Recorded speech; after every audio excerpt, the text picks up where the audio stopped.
We may be small, but that doesn't give you the license to bully us. Maldives के राष्ट्रपति मोहम्मद मोइजू को बड़ा झटका लगा है। मोइजू की अपने ही देश में जमकर किरकिरी हो गई है।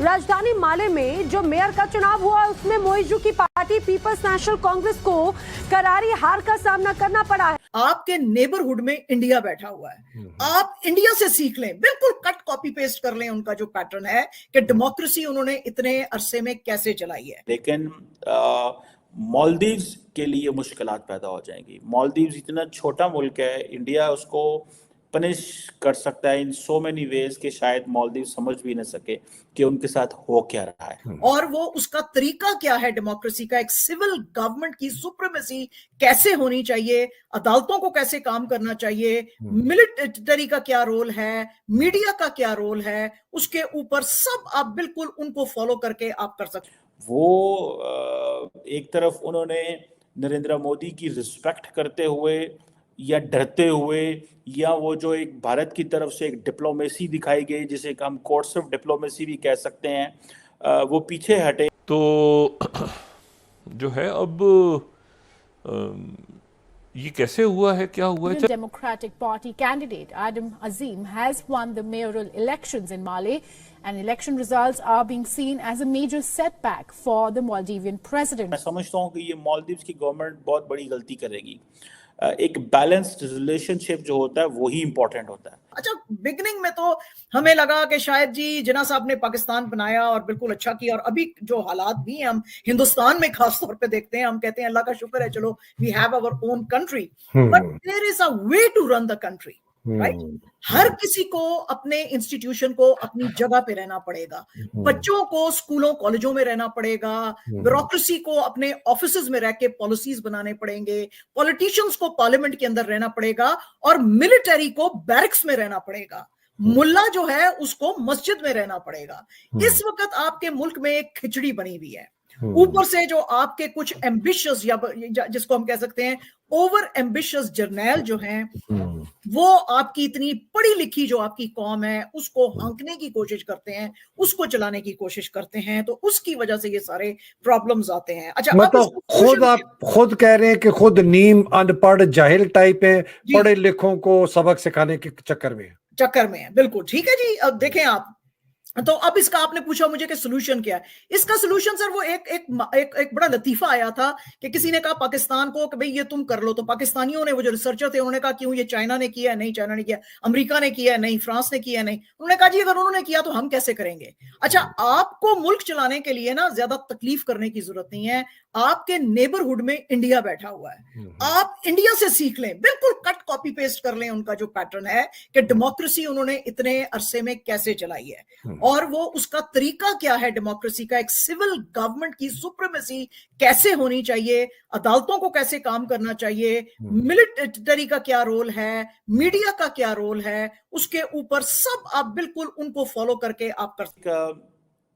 डेवलपमेंट हुई थी और जब आई थिंक जो मालदीव्स के प्रेसिडेंट जो थे, जब वो पहुंचे तो उन्होंने आके जो खिताब किया, जो एयरपोर्ट पे थे आई थिंक समवेयर, तो उन्होंने ये कहा कि हम अपनी जो डिपेंडेंस है in terms of health care वो भारत से कम करेंगे, और उन्होंने भारत का नाम भी नहीं लिया, और उन्होंने कहा कि हम ये बुलिंग बर्दाश्त नहीं करेंगे और अपनी डिपेंडेंस भी कम करेंगे। मैं समझता हूँ कि मालदीव्स की जो लीडरशिप है वो एक तरफ उन्होंने नरेंद्र मोदी की रिस्पेक्ट करते हुए या डरते हुए या वो जो एक भारत की तरफ से एक डिप्लोमेसी दिखाई गई जिसे हम कोर्स ऑफ डिप्लोमेसी भी कह सकते हैं, वो पीछे हटे और उन्होंने जो उनके लोगों ने गलत किया उस पे बहुत सारे लोगों ने कहा अपोलोजाइज करे, लेकिन मुझे ऐसा लगता है कि चाइना ने इनको बहुत सारी एश्योरेंसेस दिलाई हैं।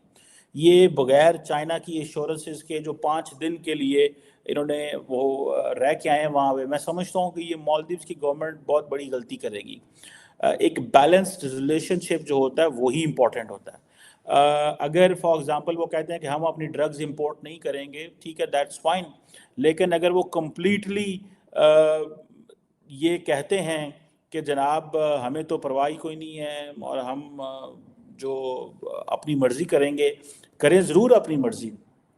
اب جو انہوں نے کہا ہے کہ جی ہم ان کی ملٹری کے لوگ یہاں سے نکل جائیں تو نکل جائیں, ٹھیک ہے, آپ کا حق ہے, آپ ایک سوورن ملک ہیں, لیکن وہ غلطی کریں گے. شاید مالدیوز یہ سمجھتا ہے کہ وہ مشکل وقت گزر گیا ہے. So remember one thing, Maldives has become a serious topic in India. کل انہوں نے آئے ہیں تو ایک چھوٹی سی ڈسکشن شروع ہو گئی, ٹھیک ہے جی. جو مالدیوز کے پریزیڈنٹ نے جیسے ہی وہ چائنا سے آئے تو انہوں نے جو میڈیا سے خطاب کیا اس حوالے سے اس کو انڈین میڈیا نے بہت زیادہ کوریج دی, ٹھیک ہے جناب. اور جیسے ہی آج کا یہ انسیڈنٹ ہوا جس میں انہوں نے کہا ہے کہ بھائی آپ اپنے لوگ یہاں سے نکالیں, تو اس کو بھی سمجھ جائیں کہ یہ ایک طرف سے تو ان کو بریف کیا گیا ہے کہ وہ جو واقعہ ہوا تھا جس میں 3 جونیئر مالدیوز کے منسٹر نے پرائم منسٹر مودی کے بارے ڈیروگیٹری ریمارکس استعمال کیے, اٹ سیمز لگتا یہ ہے کہ سم ہاؤ جو ایشورنسز ان کو چائنا سے ملی ہیں ان ایشورنسز کی وجہ سے یہ کانفیڈنس ہے, ٹھیک ہے جی. وہ کہتے ہیں کہ 88 انڈین ملٹری پرسنل مالدیوز کے اندر ہیں. یہ کوئی بہت بڑے تو نہیں ہیں, لیکن انڈیا کے اندر ظاہری بات ہے مالدیوز بھی تو چھوٹا سا ہے, ٹھیک ہے جی.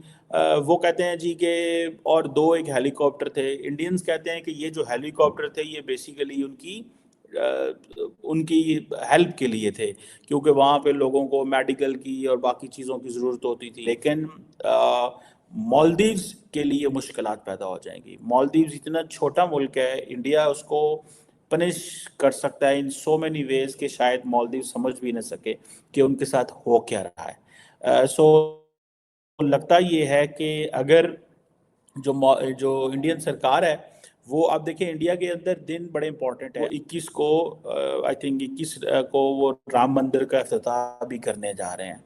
سو میرا نہیں خیال کہ کوئی ایسی چیز کریں گے رائٹ ناؤ جس سے ڈائریکشن یا چیز ہو.